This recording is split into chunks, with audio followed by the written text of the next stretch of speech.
ইউরোপীয় company Airbus নাকি American company বোয়িংয়ের উড়োজাহাজ বাংলাদেশ বিমানের বহরে যুক্ত হবে, সেই ইঙ্গিত দিয়েছেন বিমান বাংলাদেশ এয়ারলাইন্সের বিদায়ী ব্যবস্থাপনা পরিচালক ও সিইও মো. শফিউল আজিম। তিনি বলেছেন, উড়োজাহাজের বহরে ভিন্নতা আনা জরুরি। বাংলাদেশ বিমান বহরে বোয়িংয়ের আধিপত্য কয়েক দশকের।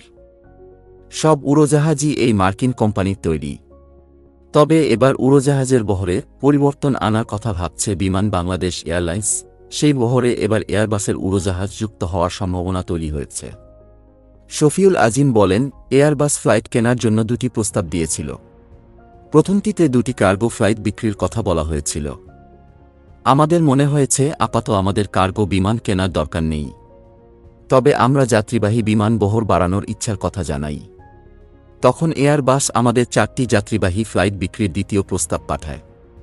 এই প্রস্তাব আগের প্রস্তাবের চেয়ে ভালো ছিল। সেই প্রস্তাব ইভ্যালুয়েশন কমিটি থেকে বিমানের বোর্ডে যায়। বোর্ড এ বিষয়ে এগোনোর নির্দেশনা দিয়ে নেগোসিয়েশন কমিটিতে পাঠিয়েছে। দুই ধরনের যানেই যাত্রীদের পছন্দ আছে।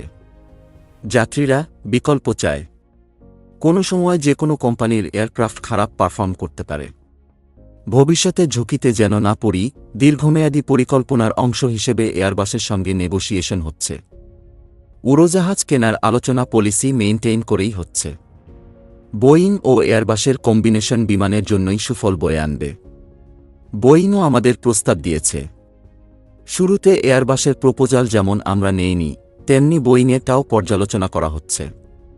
তাদের সঙ্গে আমাদের সম্পর্ক দীর্ঘদিনের। বোয়িং আমাদের টেকনিক্যাল, ফিন্যান্সিয়াল, ইঞ্জিনিয়ারিং সাপোর্ট দিচ্ছে। তারা খুবই বিশ্বস্ত সহযোগী। তাদের আমরা কিস্তি পরিশোধ করছি। ইভ্যালুয়েশন হচ্ছে, তারপর আমরা সিদ্ধান্ত নেব।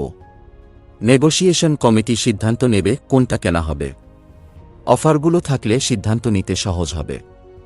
তবে যে এয়ারক্রাফটই কেনা হোক না কেন, দুই প্রতিষ্ঠানের প্রতিযোগিতামূলক প্রস্তাবে ক্রেতা হিসেবে বাংলাদেশ বিমান সুবিধাজনক অবস্থানে আছে।